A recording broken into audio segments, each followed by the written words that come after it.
Friday is my 59th birthday. So depending on when you're watching this video, May 2nd, I turn 59 years old, and I'm actually pretty excited about it. The number 59 still freaks me out a little bit to like hear it said out loud, but what I represent in that number, I'm really proud of and I'm really happy about. So I did a video recently talking about like your marginal decade and what do you want for your future self?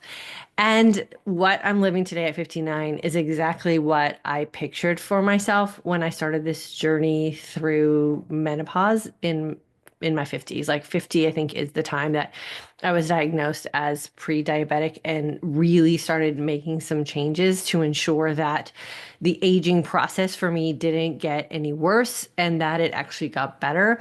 And I can sit here today and say that's exactly what happened because that's what I planned and that's what I consistently worked toward.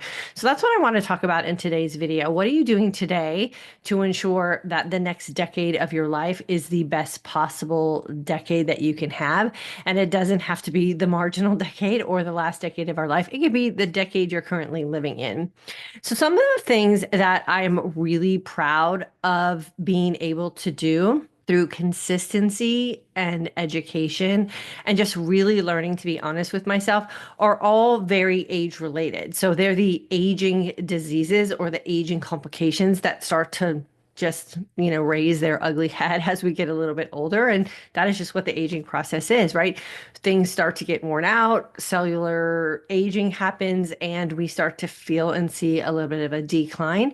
And I wasn't happy with that, and I didn't want to accept it. Osteopenia is probably one of the things that I have been able to reverse that I think I'm most proud of because that is the one thing as an aging woman that you're told can't be really reversed or eliminated once it appears. And I had been watching my DEXA scans pretty closely over the years, and I watched them get worse as I got older. And then one year, I just decided that I didn't want to accept that. And I did a little research and I found some supplements, took those supplements religiously for a year from one DEXA scan to the next DEXA scan. And I was able to reverse the osteopenia diagnosis. So it wasn't getting any further into osteoporosis. And it is no longer a conversation that I have to have with my doctor because osteopenia doesn't appear on my DEXA scans. Now, I can't say that this one supplement was the magic thing that reversed it. I have made a lot of really healthy lifestyle changes, but what I can say is from one DEXA scan to the next, things were getting worse. And then from that DEXA scan to the next one, things got significantly better. So I took a chance. I was very diligent about my dedication and consistency to taking the supplement, along with other lifestyle changes that I made that would also lead to no progression in an osteopenia to osteoporosis diagnosis. And like I said, I'm at 59 years old and no longer have that conversation with my doctor because it is not something that comes up on my DEXA scan.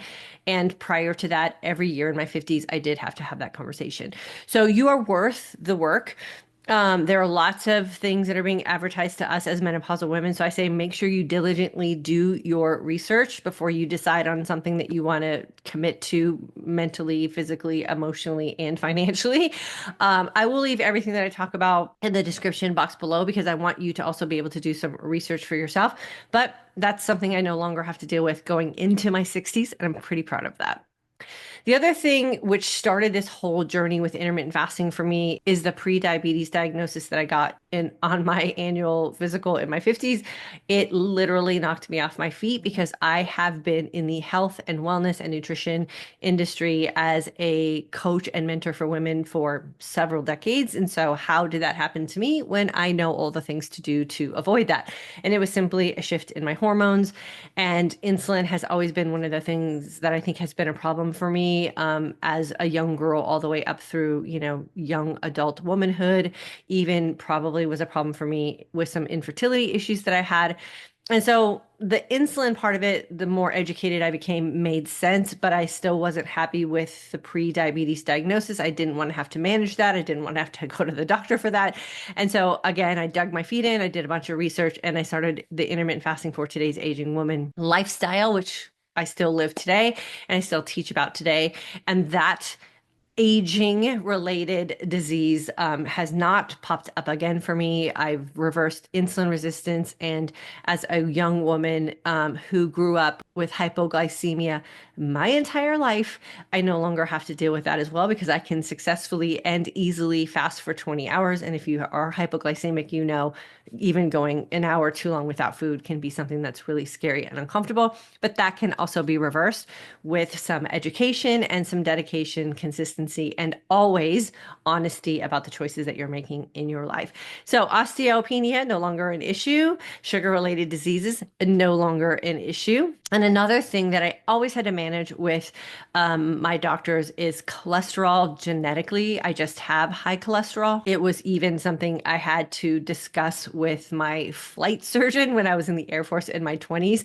Every now and then I would have to go in for a physical. They would do a blood draw, and my cholesterol was too high for their comfort. And so it's been a thing for me.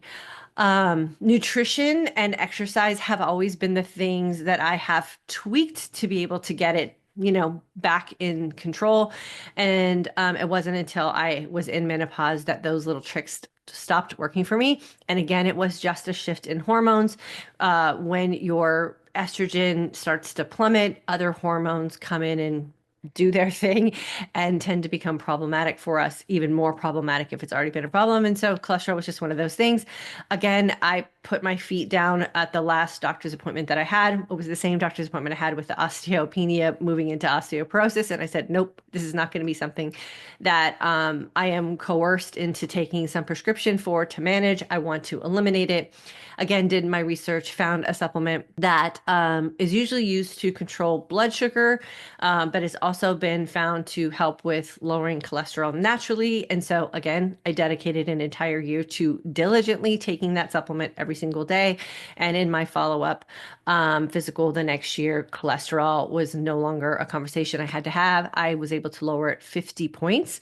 And so again, as an aging woman, reversing aging related issues has been my goal over this past decade of my life, and it has been working out beautifully. It is work, it is dedication, it is being really honest with yourself about what it is that you say that you want. But as an aging woman, you're not going to stop aging itself. It's part of being able to live. And so we have to accept that. But you can decide how it is you choose to age. And that is what I am very, very passionate about and what I love to model and share here for all of you. Now, of course, I am not a doctor, so I can't prescribe anything, but what I can tell you is my real life experience, and I will share with you what I am doing. And I say it's worth the risk, right? Because taking a supplement for a year and making some really honest and consistent lifestyle choices for yourself could change something for you that you have been told you can't change. And I say, if we want to live a long, healthy, and happy life, it's worth the risk. Another thing that I am super, super proud of is the way I get to show up in my everyday life. So I'm very energetic. My sleep is amazing. I work out sometimes 2 to 3 hours a day. Working out is just what I do as my hobby. My body has never been stronger. I have plenty of muscle mass on my body. Of course, there are some pesky little things that, I'm always trying to improve or work on a little bit, but I mean, that's just life. We're all going to be at that phase or that season here and there where we're trying to be very specific about changing some things. I don't think that'll ever change for me. I've been that way my whole life as a woman. But overall, I'm very, very happy with where I sit as a 59-year-old woman with my physique, with my energy, with my cognitive function, and with a lot of those age-related diseases or things that pop up that we say we just have to live with because we are a certain age. I am happy to say that is just not true. You have the power and the opportunity to reverse some things that you're unhappy with, or maybe you don't want to have to manage. At an annual physical, you just have to do your research and be very, very diligent about making sure you're taking care of you. So 59, it's going to be a super fun year. I'm back into, running and doing some running races. I just ran with my family this weekend. We did a 5K. We had a total blast. Like, that to me is so dreamy, to be in a position to do those kind of things with my family. No matter what age I am, I don't have any plans on stopping anytime soon. I'm very successful in what I'm choosing to do with my career, which again is something I'm very proud of as a 59-year-old woman. I don't have to be aged out of the career that I am doing and the passion that I have for helping other women. And I think that that is a huge, huge blessing and gift for so many women in this age group, to have an opportunity to do what you love to do and not have to worry about being aged out because of what other people think about you and the age that you are. So lots of great things are happening, not only for me as someone who's about to have a birthday, but I think our generation of women in general, it is our right, and I think it is our due diligence and our responsibility to take the best care of ourselves and represent ourselves as aging women in the most positive light possible. We need to show up and be an example for women who are coming up behind us. Menopause is now a huge subject of conversation. Thank goodness. And it is also a huge marketing opportunity for a lot of companies. And so I always like to make sure that you know that you need to do your research and you need to do your due diligence, and you need to make a really informed decision for you about what it is you want to ultimately do for you. But it doesn't have to be a prescription-filled life. It doesn't have to be managing a bunch of doctor's appointments. You have the opportunity today, in today's world, with all the opportunities we have available to us, to take control of your health and your well-being and how it is you choose to age. When I started this journey, like I said, 9 years ago, I had a vision for my future self, and I can sit here today and tell you I'm living out that vision exactly the way I planned it 9 years ago. And I continue to do that as I gracefully and beautifully and happily work my way through this aging process. And I'm going to continue to share my journey with you in hopes to inspire you to have the same opportunity. Thanks so much for tuning in today. If you are interested in joining our Intermittent Fasting for Today's Aging Woman course, which started all of this and really was the turning point for me, and how it was I decided to show up for myself, and how I decided I was going to age as a post-menopausal woman in today's world. All the information can be found in the description box below, and I also put a card here for you so you can check it out. All you need to do is get on my email list, and then you will have all the information that you need to make an informed decision for you. I hope to see you in class with us.